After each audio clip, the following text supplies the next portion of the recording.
This is Small Business Big World, our weekly podcast prepared by the team at Paper Trails. Owning and running a small business is hard. Each week, we'll dive into the challenges, headaches, trends, fun, and excitement of running a small business. After all, small businesses are the heartbeat of America, and our team is here to keep them beating.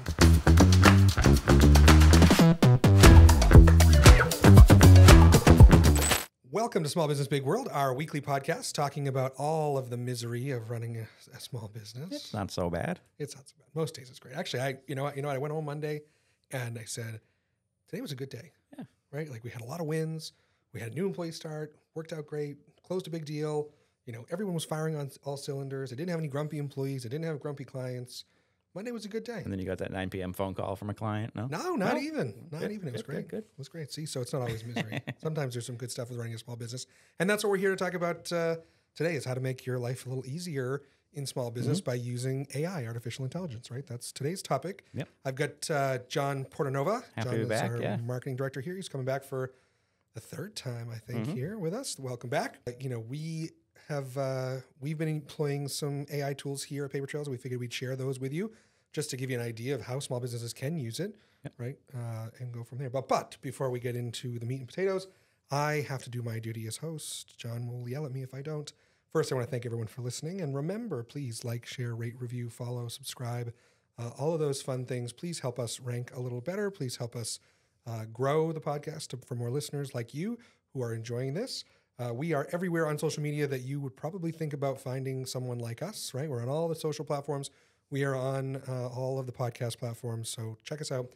Tell your friends, please. Thank you very much. You didn't have to read that. I didn't. You got it memorized. I'm getting pretty good at it. Yeah. We're 30-something episodes in, I think. We're going through it. We're doing pretty good. So if we talk about something today, you have a question about it, or any of our episodes, certainly feel free to email us, podcast@papertrails.com, and we will be happy to either get you an answer or get you in the right direction. So AI, John, I think a lot of folks, small businesses in particular, probably maybe a little scared about using AI, right? With the rise of the machines. Like Terminator. Hopefully we don't get... taking us over in a couple of years. But the good thing so far is that with the AI tools that are out there, you still have to have some human interaction, right? You can't just, there's not set it and forget it. It's pretty impressive what these things can do for us, but you still have to be controlling. Right. And it's funny that it's funny that you said that people are scared of it. We were at a conference a couple months ago and there was a presentation on AI and, it started off by showing us a TV and people were scared when the TV came out. A radio, people were scared when the radio came out. The internet, when the internet came out, people, what's this going to do? So not that, AI might be a little bit scary in some of those things, but I think people are apprehensive at first when new technologies like this come out until they feel or learn how they can leverage it to help them out. Well, one of the fears is that it's going to take jobs, right? Right. Which, like you had talked about, right now we still need a human to kind of manipulate it. So at least for now, and I think going forward, it's not going to really replace jobs because we're going to still need that human to manipulate it. I think it's just going to help make people's jobs that much easier. Well, more efficient, right? I mean, that's how we use it. Yeah.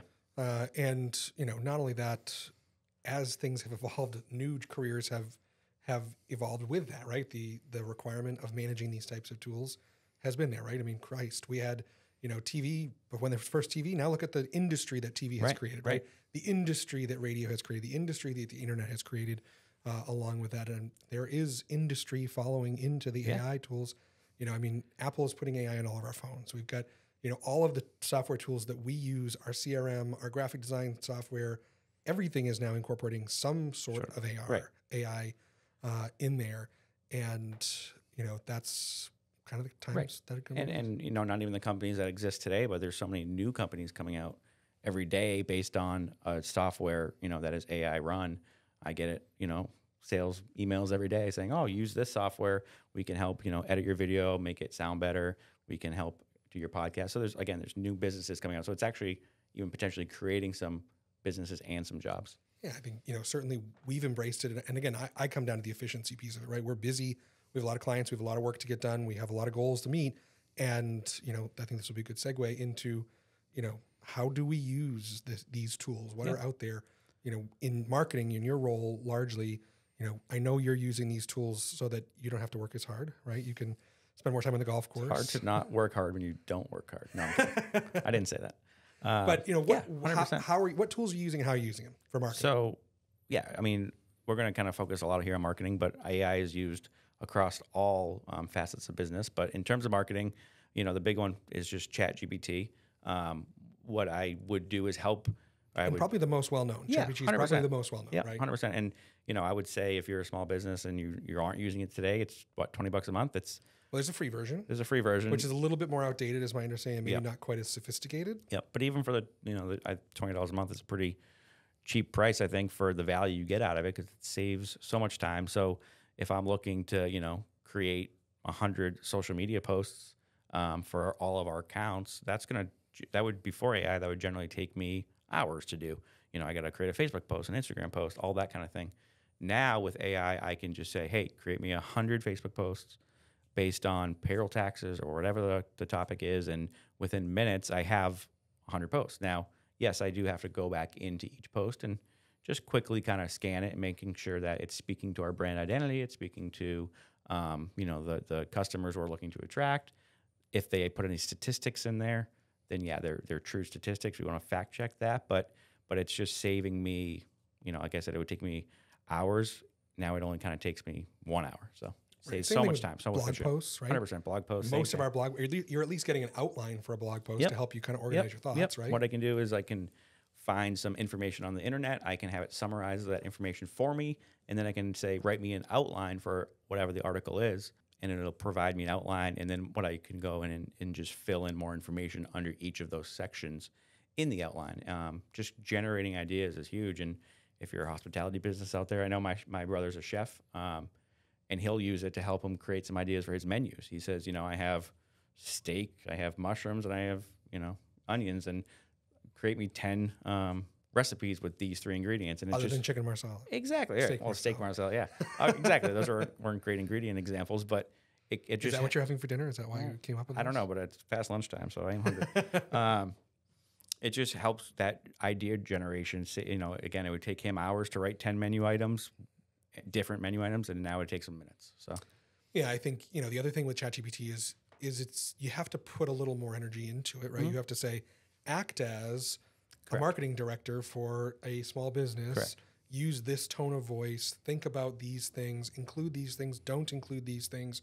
Your quote unquote prompt is what will drive what you get back, right? I mean, it's kind of the garbage in, garbage out theory, right? From a marketing standpoint, definitely prompts are huge.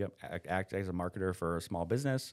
You might want to put in there what your ideal customer is, their pain points, how you want to speak to them, their tone, and then it'll generate you what it generates you. But then you've got to go back in again and manipulate. Take out this, add this, be more educational, sound more human. So it's not taking away these jobs, at least right now, because there's someone behind the computer actually typing in these prompts. Right. So that's ChatGPT. We use it for a lot for generating job descriptions. We were updating our job descriptions. I said, hey, this is what kind of company we are. We need a job description to do this role. We had to take it. We had to manipulate it to our format and our culture and put in our benefits information and so forth. But I mean, well, I can't say that I did that. John did that last week. And I actually spent 3 hours writing half a dozen job descriptions. And I spent 3 minutes writing a job description, and it was and John said, well, not quite as good, but this is the one you asked me to do, ChatGPT, and I did it. Yeah. ChatGPT is my new best friend. Right. Yeah. In 5 minutes, right? Right. No, so I mean, I think even on the operations side of things, right, we used, the ChatGPT for things. I mean, again, job descriptions, our HR consultant will use it to help her generate some policies and procedures and things like that. Yeah. For not only us, but also for our clients, right? It's a lot easier, at least to build the shell, and then you put the specifics in, right? I need to create a PTO policy for a company of this size in this state with these requirements and this and that, and come back and, it'll give you at least the framework for you to go in and customize from there. 100%. Yep.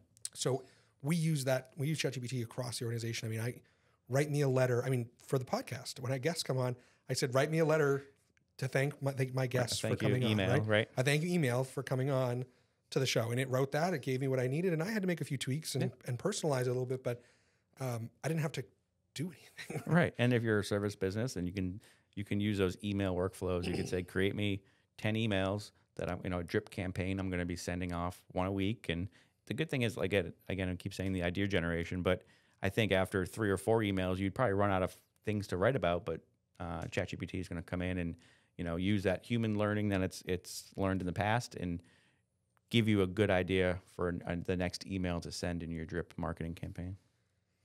So that's a lot of ChatGPT. What other tools are we using for, what are you using for AI, right? We have one for the podcast that we use. Yeah, so the one we use for the podcast is called Opus Clip. It helps turn these long podcasts into short form content, videos. All I literally have to do is upload the full file. Within 15 minutes, I think I have 30 different short form videos. And again, just like ChatGPT, you have to kind of go in and maybe check the captions. They might be 99% accurate. You got to check. But it clips the video. Yeah. It stacks them or edits them. Our videos have multiple angles, things like that. Yep. It goes and smushes them all together, makes it, look good.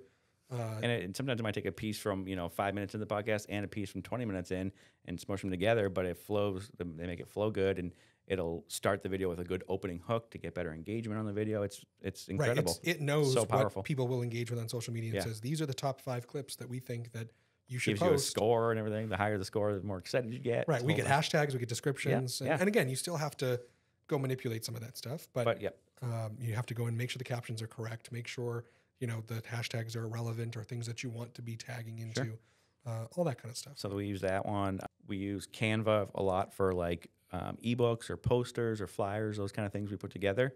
And they have an AI tool in there to help you create images. All you have to do is put a prompt in.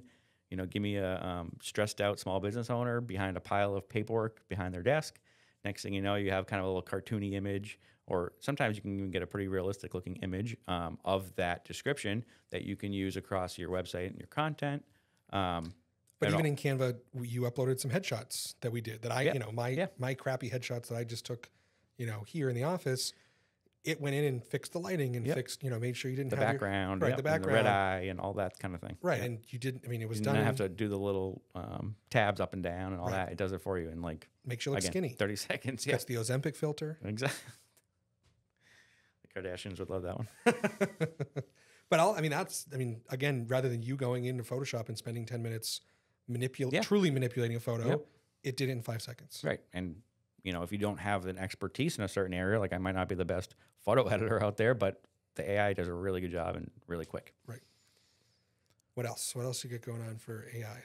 Those are the big ones, right? Those are the big ones I think that we use on a daily basis. But going back to our CRM HubSpot, they have AI in their tool, and if I need an email written, I can write, hey Chris, how's it going today? Did you read my article yet? Have you reviewed my article yet? And then I could just click expand, and AI could make that 2-sentence email, 300, 400 words if I wanted to. It can change the tone, make it sound more professional. So generally my content doesn't sound professional. They could make it sound that way, educational, funny, because I'm not funny, so it can help me with that. All those kind of things. It's powerful. So any software that we use today, I think across the board has some AI feature in there. And it's more and more and more every day. 100%. Even our payroll software is starting to introduce some AI, in creating. You probably have more to say about that, but I know like they have it integrated in their predictive analytics. So you can predict out future things, all AI generated. I was saying that's kind of one of the other operational things. We don't do this as much, but you can give AI tremendous amounts of data and say, this is what I'm looking for, right? I'm looking for this outcome. And, I'm looking for this specific decision point, right? I want to know the average age of every employee that works for all of my clients or whatever, right? Mm-hmm. Or average rate of pay or whatever. And I think it can take that and what would take a human a long time to aggregate that data and figure it out. Sure. It'll give you responses very quickly. And accurate responses, right? For the most part. Hopefully. Yeah, exactly. Well, that's where I was going next, actually. Yeah. So accurate for the most part, but we do... In terms of the predicting, like the things you were saying in our iSolved. Right. Yeah. So software. Certainly, one of the pitfalls I think that people worry about the most, or people have seen the most in AI stuff, is like they call it hallucinations. Mm-hmm. And I would say when it gets things wrong, it gets things like really wrong. Yeah, it just goes for it. You end up having like an extra appendage, or 6 toes, or if you're doing a video, an graphic one, you may say, show me the stressed out worker behind the desk. Right. For some reason, they may have 6 fingers. Something like that. I don't know if it's been updated recently, but I know, a month or so ago, they always had trouble with fingers, hands. You get an extra hand, an extra finger somehow. So if you're doing, AI images, make sure you're checking it for accuracy. Or it'll come back and say the Red Sox, their home stadium is Dodger Stadium or whatever. It definitely has its hiccups.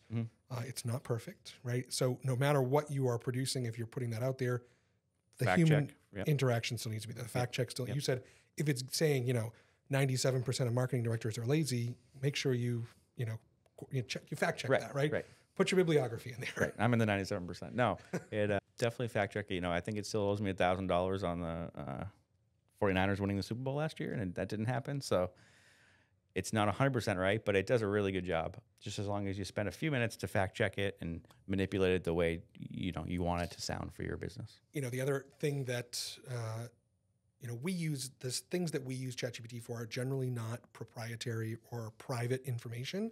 But there are a lot of ethical concerns about the data security of things that are going into these products. So we are not putting, any client information in there, and even client names, forget any of that kind of stuff. The things that we're using it for really are the things that are public facing anyway. Right. Our marketing are things that aren't proprietary, aren't going to be out there. If someone gets a hold of them, it's not the end of the world. Right. And it's information, that's already out there. We're just asking it to summarize it and provide it to us in a much faster time than we would go out there and find it. Right. Yeah. Nothing personal, nothing like that. Right. No socials, no bank accounts. We're probably no not pay rates, asking for any legal advice either, right. things like that. Right. But Same thing. And we actually, I was talking to our attorney and I said, well, gosh, your job just got really easy. It's like, oh, write me a mortgage for so-and-so, from this bank for this, for that. And he's like, well, that's still not that easy. Right. It's not good at some might of that be stuff. someday. So it might be someday, but, paralegals' jobs might be at risk, but who knows? But those are types of are real concerns as well is the sensitivity of data that you're pushing through there, especially if it's not your own proprietary AI technology. Right. If you're using one of these open source tools or something like that, you want to make sure you're not using that. And then it's the ethical piece. I think there's a lot of ethical questions and concerns about using these tools, whether it's job replacement or even the machine learning and how do we handle that and manage that and make sure that it isn't Terminator 2.0 or Terminator in real life, right? I think that's definitely a big concern that a lot of people have too. yeah, absolutely. And I think as say a consumer, if just be kind of aware that an answer or something that you could be reading might be AI generated too. So like it wouldn't be necessarily 100%. You got to trust it. You might still have to go fact check that yourself, even if someone's sending you this information or you're reading an article. And we fact check ours. So I want to say most of the AI generated stuff out there is accurate from what we put out there, but someone might not fact check their AI and just copy and paste it right on their website. So it might not be Well, accurate. and there's the weaponization of AI, right? I mean, we know that, there are tools for, voice recognition and using that and creating, gosh, the election's coming up. Everyone's worried about election fraud using AI, right? Because the AI tools are really good.